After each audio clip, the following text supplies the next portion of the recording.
My chest is crushed so tight, I can't take a full breath, and the first real thought that cuts through the panic is simple and cold. This is how people die down here. My helmet is scraping against limestone inches from my face. I can't lift my head. I can't even turn it properly. My right arm is wedged above me at a bad angle. My left arm pinned awkwardly under my torso.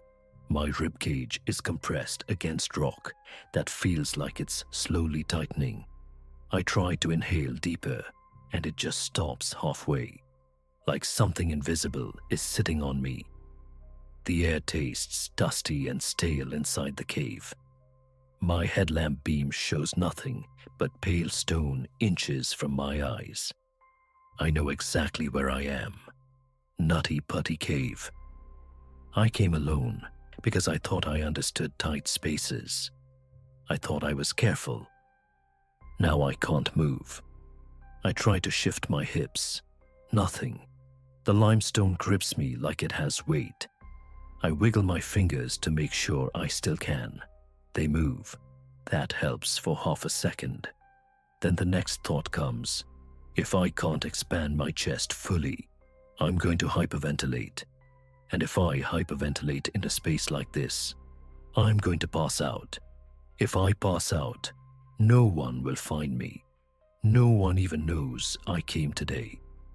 The panic rises fast. It's physical. My heart slams so hard, it feels like it's making the walls shake. I try to pull my right arm down to get leverage, but there's no room. The rock above my elbow won't let it move. I push with my toes to reverse a little, but the tunnel slopes downward and my body is angled slightly headfirst. That realization hits me like a blow. I'm not horizontal. I'm slightly angled down. Blood rushes toward my head. I swallow, but my throat is dry. The air feels thinner than it should be, even though I know that's just fear. I try to calm my breathing, and it only makes me more aware of how little room my lungs have to expand. Every inhale is shallow. Every exhale sounds too loud in my own ears. I tell myself, this is temporary. I tell myself, I've backed out of tight passages before. I just need to reverse slowly. No sudden movements. I push again with my toes. Nothing. My boots scrape, but there's no traction. The floor beneath me is smooth in places and jagged in others. I try to wiggle my hips side to side to create space. The rock doesn't budge. It feels like the cave has molded itself around my body. A wave of heat floods through me. I'm suddenly sweating inside my clothes. The helmet strap feels tight around my chin. My thoughts begin to race in directions I don't want them to go. I think about how quiet it is. So quiet, I can hear the faint ringing in my own ears. I think about how deep underground I am. I think about how long it would take someone to find me, even if they started looking. I force myself to stop. Thinking like that will kill me faster than anything. I focus on one small movement, my left shoulder. If I can free my left shoulder a little, maybe I can angle my torso differently. I try to inch it downward, twisting slowly. There's a scraping sound. Pain shoots through my shoulder blade. For a split second, I feel a millimeter of movement.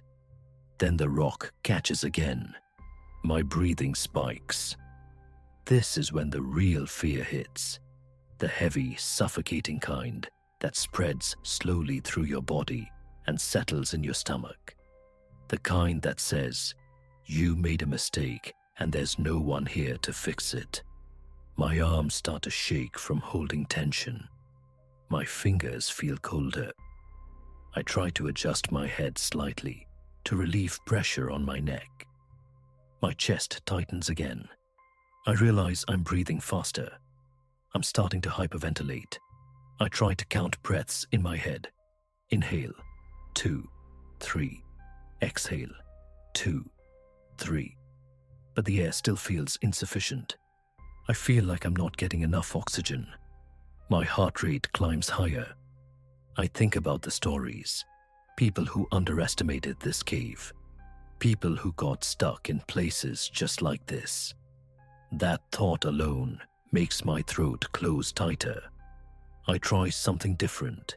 Instead of pushing back, I try to push forward just a fraction, hoping to create space to reposition. It's risky, but I feel completely locked as I am. I push with my toes and shift my hips forward an inch. That inch is the worst mistake of my life. The passage narrows. My chest compresses further. My right arm jams harder against the ceiling. My chin is forced closer to the rock below. I can't inhale properly at all now. It feels like someone has strapped a belt around my lungs and tightened it. Panic detonates inside me. My breathing turns sharp and ragged. My vision flickers slightly at the edges.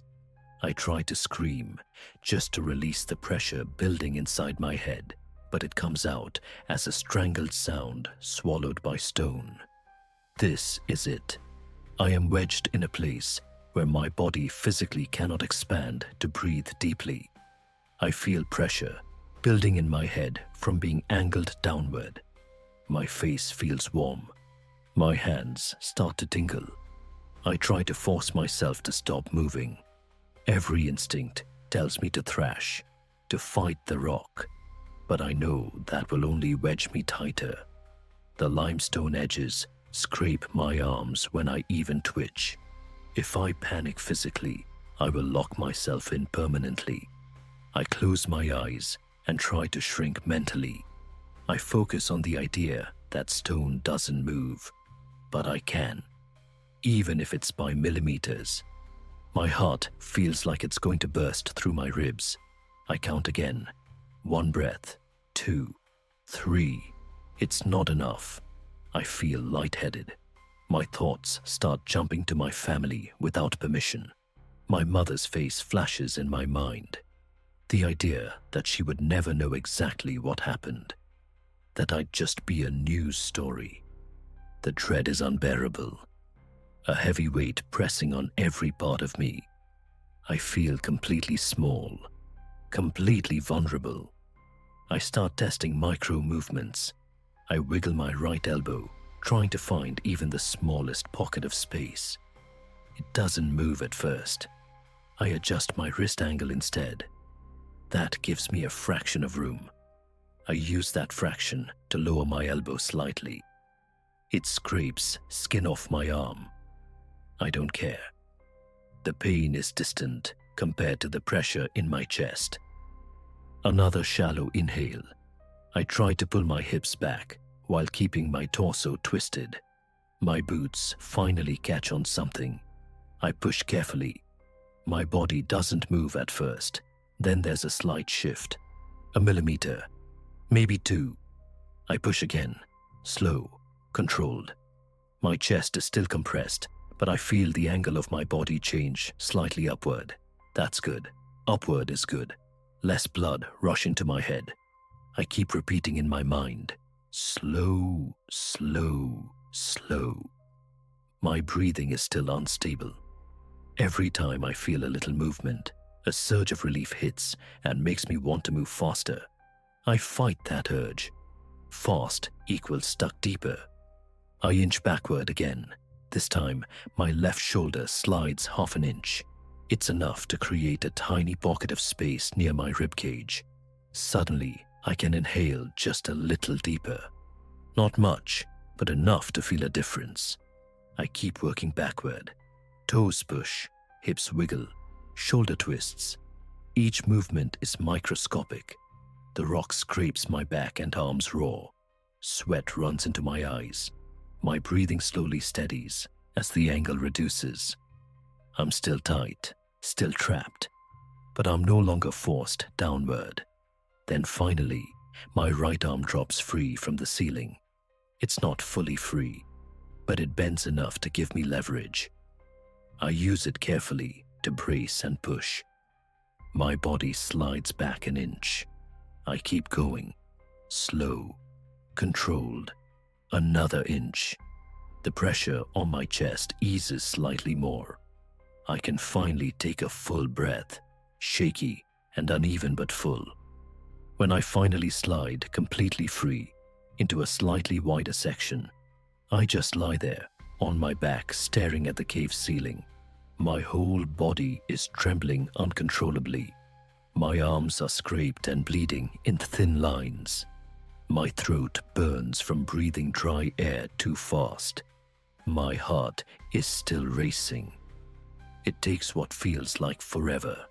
Later, when I checked my watch and realized it was about 20 minutes from the moment I wedged myself deeper to the moment I fully backed out of that passage. 20 minutes of pure, suffocating fear. For those 20 minutes, I was certain I would never see daylight again. Certain that my last breaths would be taken in a narrow limestone tube where no one could reach me in time. I crawl out of that section without looking back. Every tight space after that feels different. The cave doesn't feel adventurous anymore. It feels indifferent. It doesn't care if you understand it. It doesn't care if you're experienced. As I make my way back toward the entrance, the passages feel narrower than before. The silence feels heavier. My movements are slower, more deliberate. Every small scrape against rock makes my pulse spike.